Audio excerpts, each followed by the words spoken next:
seperti biasa nanti akan ada market review, kemudian ada juga analisa data, dan juga yang terpenting adalah rekomendasi saham untuk hari ini dan beberapa hari ke depan. Dan saya kali ini akan ngobrol atau berbincang-bincang dengan branch manager dari Penin Sekuritas, Mas Ridwan. Untuk itu saksikan terus obrolan ini hingga tuntas nanti, karena ini pasti akan memberikan banyak sekali manfaat untuk semua sahabat bisnis. Untuk itu sekarang saya akan langsung mengundang Mas Ridwan, branch manager dari Penin Sekuritas. Oke, halo Bli. Mas Ridwan. Sehat Mas ya? Ya, alhamdulillah sehat Bli. Sehat. Oke, Mas Ridwan, langsung saja. Kalau misal kita mengacu dari perdagangan hari Selasa kemarin nih, Mas Ridwan, tanggal 23 November 2021, di mana indeks harga saham gabungan kita bergerak di zona merah ini, Mas Ridwan ya, ditutup di level 6.877,876 poin. Nah, di situ mengalami penurunan sekitar 45,51 poin atau 0,68% dibandingkan dengan penutupan perdagangan hari Senin tanggal 22 November, yaitu berada di level 6.723,386 poin. Nah, kalau misalnya kita lihat data itu, Mas Ridwan, sentimen apa saja yang bisa mempengaruhi hal itu? Oke, thank you Bli. Jadi kalau misalkan kita perhatikan dari perdagangan kemarin ya Bli, di mana memang kalau kita lihat secara teknikal itu indeks mengalami pelemahan ya. Tadi yang disampaikan Bli bahwa indeks ini turun kurang lebih mencapai di 0,68% Bli. Nah, kalau saya perhatikan dari hasil pengamatan saya untuk data perdagangan kemarin, pelemahan ISG ini sebenarnya kalau saya lihat pertama ini didorong oleh aksi profit taking Bli. Ya, karena kenapa? Karena kalau kita coba flashback dari historis pergerakan IHSG ya sebelumnya Bli, itu kalau saya lihat 2 hari yang lalu itu sempat tembus ini all time high yang baru tuh di 6764. Jadi kalau kita lihat secara teknikal ya, apabila saham atau indeks mengalami uptrend ya, kondisi kenaikan, terus mencapai yang namanya titik all time high, di mana indeks IHSG kita sempat menyentuh all time high yang baru di 6764. Nah, udah menjadi hal yang wajar Bli kalau misalkan besoknya langsung koreksi. Gitu. Yang terpenting yang saya perhatikan adalah selama indeks IHSG-nya ini kondisinya masih uptrend, penurunannya ini tidak mengubah atau tidak mematahkan fase uptrendnya, itu nggak masalah Bli. Gitu. Jadi saya anggap kemarin penurunannya karena aksi profit taking aja. Dilihat dari sisi indeks juga kita sudah mencapai all time high di 6764. Meskipun selain karena memang aksi profit taking, ada beberapa sentimen negatif yang menjadi dorongan di perdagangan pasar kemarin. Yang pertama kalau dari sisi global, itu kalau saya lihat yang pertama itu terkait dengan penyebaran kasus COVID-19 di global, terutama di Eropa. Di mana di sini info yang saya terima itu Jerman dan Austria itu sudah menerapkan lockdown kembali dan menyusul mungkin Belanda. Nah, ini tentu akan menjadi sentimen negatif untuk Indonesia Bli. Karena kenapa? Karena kita tahu bahwa salah satu yang meningkatkan daya ekonomi di Indonesia itu kan adalah peran ini ekspor impor di Eropa. Jadi kalau adanya pelemahan kembali dari sisi pemulihan ekonomi di Eropa, otomatis akan mempengaruhi kita juga sebagai negara berkembang, khususnya di Indonesia. Jadi bisa dikatakan kemarin itu sebabnya selain karena aksi profit taking, terus yang kedua karena kondisi penyebaran kasus COVID-19 di Eropa, dan yang ketiga kalau di Asia itu ada sentimen cukup negatif juga dari China ya Bli. Nah, ini juga perlu diperhatikan oleh para investor ya, dan sobat bisnis Sulawesi, bahwa China ini akan memberikan hukuman yang tegas bagi negara siapapun yang terlibat terkait dengan kemerdekaan Taiwan. Karena sebagaimana kita tahu Bli, China dan Taiwan itu kan istilahnya masih ada konflik politik terkait dengan teritori atau wilayah negara Taiwan ya, di mana China menganggap bahwa Taiwan adalah bagian dari China, tapi China sendiri menganggap bahwa mereka adalah negara independen yang berdiri sendiri. Nah ini tentu juga akan menjadi concern kita terkait dengan tensi antara China dan Taiwan, di mana ya tadi yang saya bilang China akan memberikan hukuman bagi negara siapapun yang akan ikut campur terkait dengan kemerdekaan di Taiwan. Oke, kalau misalnya kita lihat juga datanya kemarin dari segi volume transaksi, nilai transaksi sebetulnya meningkat ya dibandingkan dengan volume dan nilai transaksi rata-rata hari, di mana volumenya itu sekitar 25,436 miliar lembar saham, kemudian nilainya 14,829 triliun. Sementara volume rata-rata harian itu ada di angka 20,236 miliar, kemudian nilai rata-rata harian ada di angka 13,419 triliun. Nah, kalau misalnya kita mengacu ke hal itu nih, Mas Ridwan, seperti apa kira-kira pergerakan indeks harga saham gabungan kita untuk hari ini? Apakah masih akan melanjutkan tren pelemahannya atau seperti apa nih, Mas Ridwan? Oke, jadi kalau saya perhatikan terkait dengan sentimen apa saja yang bisa mempengaruhi pergerakan perdagangan IHSG hari ini, Bli. Kalau dari hasil pengamatan saya so far, Bli, indeks ini masih berpotensi untuk cenderung melemah ya, Bli. Karena kalau saya perhatikan yang menjadi dorongan faktor pelemahan IHSG ini yang pertama masih sama terkait dengan COVID-19 di kasus globalnya, terutama di Eropa, ini akan menjadi sentimen negatif. Dan yang kedua, ada tambahan sentimen negatif juga di mana bahwa kasus penurunan mata uang negara, khususnya di negara berkembang seperti Turki ini, tentu akan bisa menjadi dampak domino efek untuk negara-negara berkembang yang lainnya seperti Indonesia. Bahwa kita tahu bahwa istilahnya kalau negara berkembang itu, kalau misalkan istilahnya ada faktor negatif dalam kondisi ekonomi negaranya, contoh tadi yang saya bilang negara Turki mata uangnya turun hampir 15% dalam satu hari, tentu tidak menutup kemungkinan bahwa ini akan menjadi domino efek ke Indonesia. Meskipun kalau saya perhatikan secara overall tidak secara langsung efeknya, tapi ini bisa menjadi warning buat Indonesia nih. Kenapa nih negara berkembang mulai ada istilahnya gejolak ekonomi kembali? Apakah ya menjadi faktor khususnya nih? Itu jadi yang perlu menjadi perhatian investor adalah masalah penurunan nilai mata uang negara berkembang di negara Turki.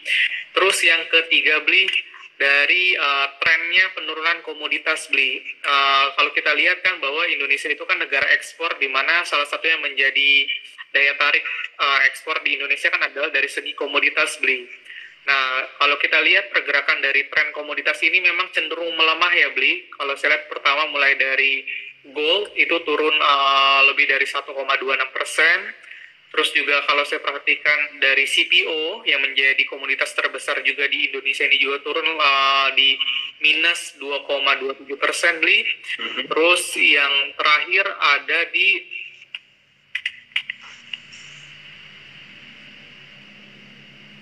itu aja, Bli. Emas dan CPO yang menjadi dorongan pelemahan di hari ini. Meskipun kalau kita lihat dari komoditas lain seperti minyak itu mengalami kenaikan. Terus yang kedua coal price atau batu bara masih mengalami kenaikan, dan yang terakhir nikel dan timah masih mengalami kenaikan.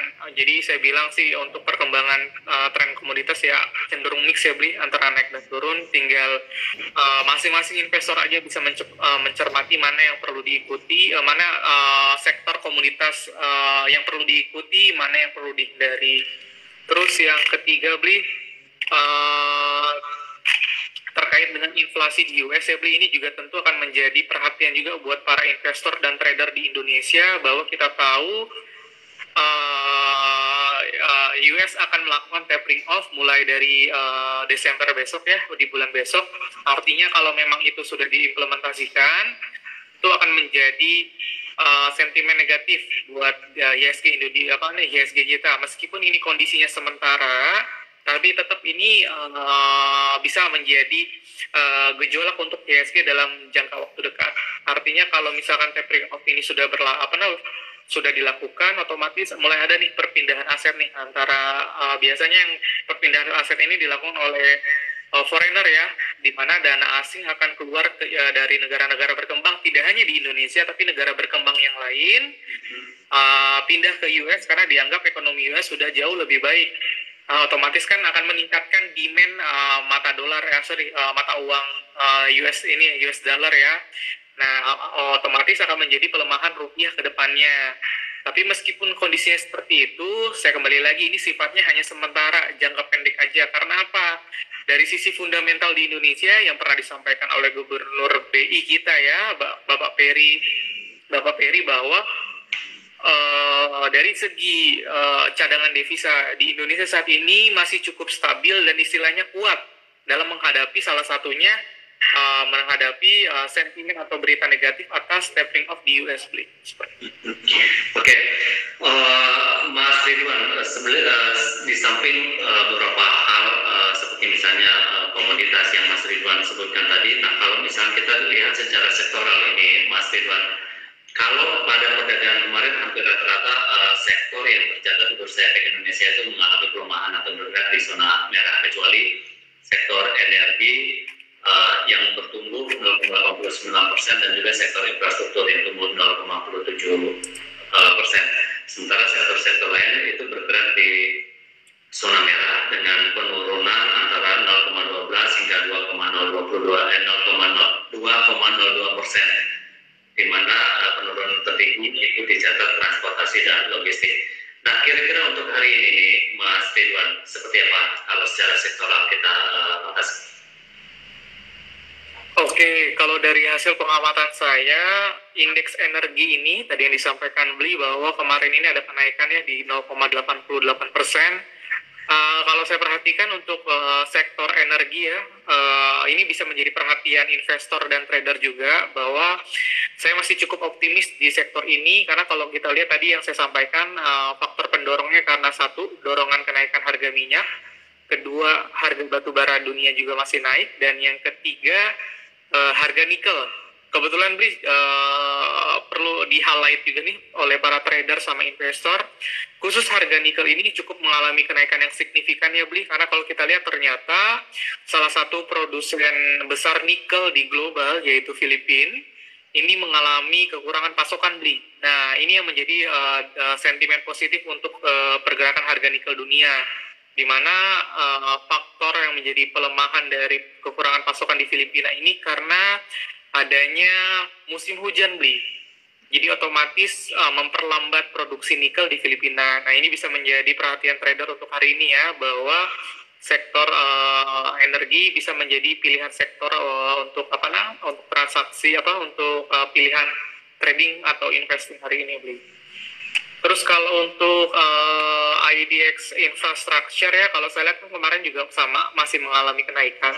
Kalau saya lihat berdasarkan technical Bli, IDX infrastructure atau sektor infrastruktur ini memang secara teknikal ini termasuk sektor yang istilahnya paling ketinggalan di antara sektor-sektor yang lain. Nah, dengan ada indikasinya kenaikan volume perdagangan di sektor infrastruktur kemarin, tentu ini bisa menjadi dorongan positif juga untuk sektor infrastruktur yang memang sudah lama turun, sudah lama ketinggalan saham-sahamnya dibandingkan dengan sektor yang lain, dan ini ada potensi rebound technical ya. Nah, ini bisa dimanfaatkan juga oleh para trader khususnya untuk pilihan trading hari ini. Jadi sih kalau dari kesimpulan saya, IDX energi sama IDX infrastruktur ini bisa menjadi pilihan trading hari ini, please. Kalau secara khusus ini Mas Ridwan, untuk saham-saham yang bisa dicermati hari ini dari beberapa, kalau misalnya kita lihat ada sektor energi, ada sektor infrastruktur dan logistik di sini, emiten atau saham apa yang memang layak untuk kita cermati hari ini? Oke, kalau dari IDX energi atau sektor mining ya, yang bisa diperhatikan oleh trader dan investor untuk hari ini, pertama ada Pegas ya.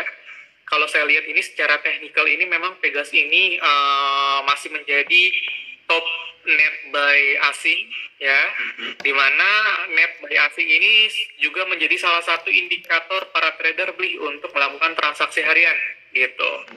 Jadi teman-teman trader di sini baik dari sahabat Pans Makassar sama sobat bisnis Sulawesi bisa memperhatikan Pegas untuk hari ini ya di sektor mining. Terus yang kedua, kita perhatikan saham-saham komoditas yang mengalami kenaikan dari harga komoditas. Bisa perhatikan di saham-saham batubara juga. Itu pertama ada Adaro, kedua ITMG, ketiga PTBA. Nah, itu bisa menjadi perhatian oleh para investor dan trader ya.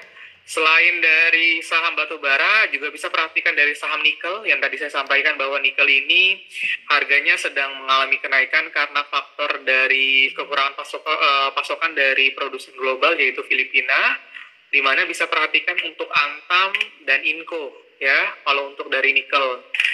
Kalau dari sektor minyak, nah itu bisa diperhatikan Medco dan Elsa ya untuk para trader hari ini. Dan untuk dari sektor IDX infrastructure ya atau sektor infrastruktur, yang pertama bisa diperhatikan juga ada emiten MTEL ya beli. Mungkin ini belum saya sempat mention in detail.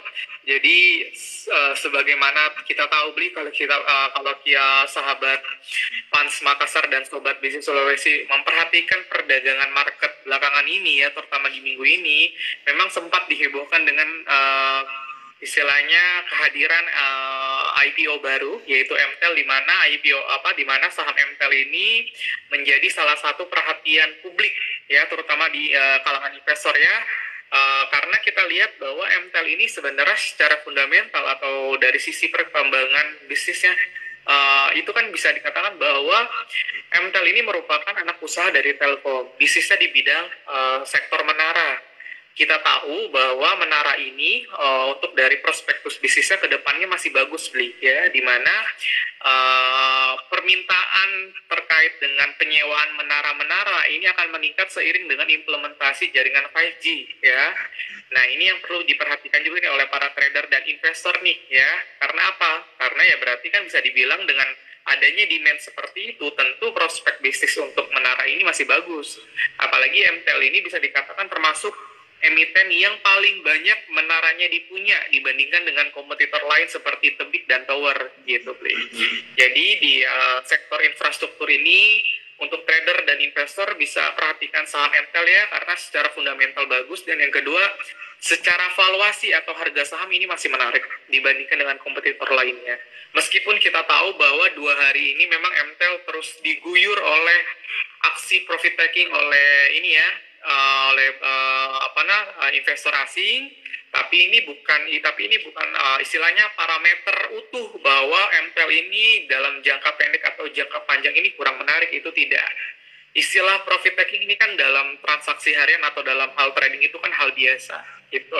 Tapi kalau kita lihat dari segi fundamentalnya ini masih bagus. Jadi buat sobat bisnis Sulawesi bisa perhatikan MTEL yang pertama. Terus kedua, juga bisa perhatikan kompetitor MTEL ada Tebik dan Tower, di mana secara teknikal memang ini masih saya lihat ada potensi rebound teknikal ya, di mana 2 saham emiten ini sempat mengalami penurunan ya atau downtrend ya. Terus yang keempat, selain Tebik, MTEL dan Tower yang bisa diperhatikan ini, itu saham-saham konstruksi kayak Wika, PTPP, Waskita dan Adi.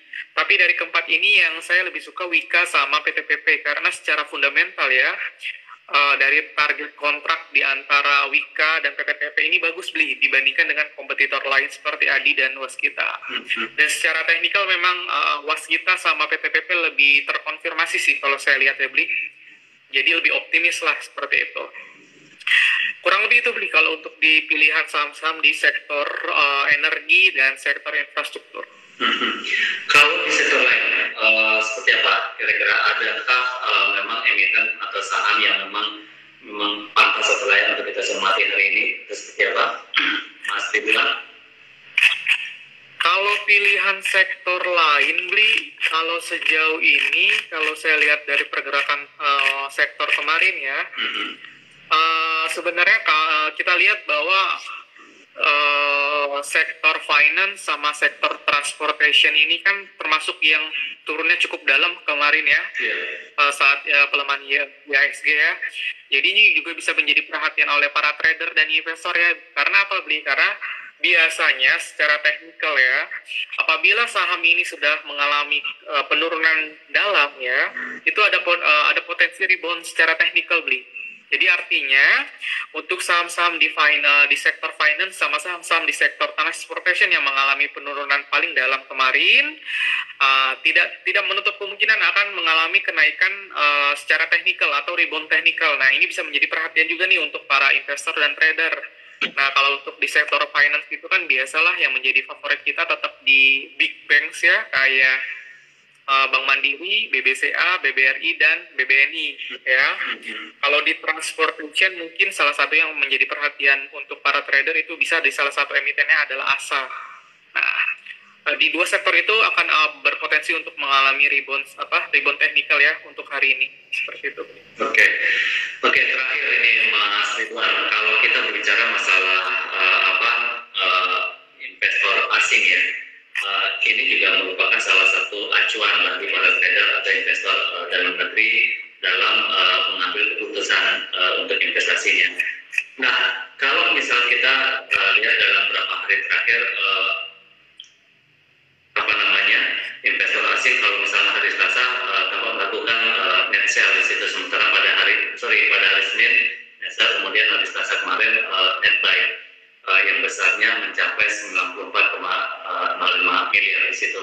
Nah, kalau misalnya seperti yang Mas Ridwan sampaikan tadi, secara global inflasi di Amerika Serikat juga nanti akan mempengaruhi bagaimana Pak Mas Ridwan kalau kita lihat dari investor asing sendiri.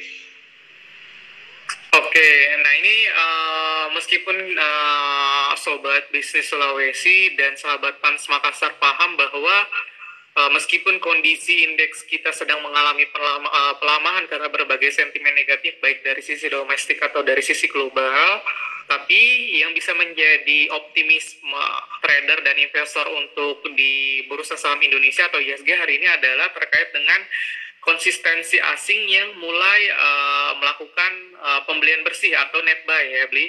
Di mana indikator net buy asing ini tentu menjadi sentimen positif untuk para trader dan investor, terutama untuk pasar IHSG kita hari ini. Karena bisa kita simpulkan juga bahwa dari sisi foreign melihat bahwa meskipun indeks kita mengalami pelemahan, tapi kan pelemahannya ini semerta-merta bukan karena faktor IHSG ya, lebih disebabkan karena faktor global. Karena kalau dari sisi domestik sebenarnya belum ada berita atau sentimen negatif yang fatal, Bli, yang benar-benar bisa mempengaruhi pergerakan pasar IHSG kita gitu. Jadi dengan adanya optimisme asing kembali net buy di pasar kita hari ini mulai ada dari kemarin. Nah, tentu ini bisa menjadi optimisme buat trader dan investor bahwa hari ini ada potensi kembali nih investor melakukan net buy asing. Nah, jadi bagaimana ya langkah strategis yang perlu dilakukan oleh para investor dan trader? Tentu kita perlu perhatikan nih kira-kira asing lagi banyak belanja apa. Kalau kita lihat kemarin dari net buy-nya asing itu ya, kalau saya lihat asing itu dia masih banyak beli di sektor infrastruktur sama energi ya. Nah, sama nih tadi yang saya sampaikan ya, bahwa sektor energi dan infrastruktur bisa menjadi pilihan untuk para investor dan trader, terutama tadi yang saya bilang ada Pegas, ada Antam, Tebing. Nah, itu bisa menjadi pilihan para trader dan investor untuk perdagangan hari ini. Jadi kembali lagi kesimpulannya adalah dengan kondisi asing net buy, tentu ini bisa menjadi optimisme bagi para trader dan investor di hari ini di indeks IHSG kita. Jadi nggak perlu khawatir bahwa pelemahan IHSG kita hari ini sifatnya hanya sementara ya. Dan yang kedua yang perlu diperhatikan juga sebenarnya untuk para investor dan trader adalah dengan adanya momen pelemahan IHSG, nah ini tentu bisa menjadi momentum untuk buy on weakness ya. Karena kenapa? Karena jangan lupa bahwa sobat bisnis Sulawesi dan sahabat Pans Makassar, bahwa di akhir tahun nanti di 2021 kita akan ada sentimen window dressing ya, ada momen window dressing, di mana momen window dressing tentu akan menjadi momen yang ditunggu-tunggu oleh para trader dan investor di akhir tahun. Nah, tentu dengan adanya pelemahan ISG kita saat ini ya, tentu bisa menjadi momentum untuk para investor dan trader untuk koleksi barang-barang atau saham-saham blue chip yang bagus, yang tentunya menjadi yang masih menjadi istilahnya saham-saham blue chip yang memang istilahnya bisnisnya masih bagus tapi harganya masih turun. Itu kan sebenarnya kalau kita lihat, kita cermati secara teknikal itu kan banyak beli. Nah, ini bisa menjadi pilihan oleh para trader dan investor untuk mengambil momentum buyout weakness ketika pasar kita sedang turun. Gitu. Tujuannya adalah ketika nanti sudah window dressing bisa dijual dengan kenaikan harga. Oke, terima kasih Mas Ridwan untuk bincang-bincangnya hari ini, dan pasti ini akan memberikan banyak sekali manfaat untuk sahabat bisnis Sulawesi, sahabat fans Makassar. Dan terima kasih juga sahabat bisnis Sulawesi sudah menyimak obrolan kita sampai selesai. Sekali lagi terima kasih Mas Ridwan, sahabat bisnis Sulawesi, dan juga sahabat fans atas atensinya. Kita berjumpa kembali di lain kesempatan. Sampai jumpa. Oke, thank you Bli. See you next time Bli. Terima kasih ya.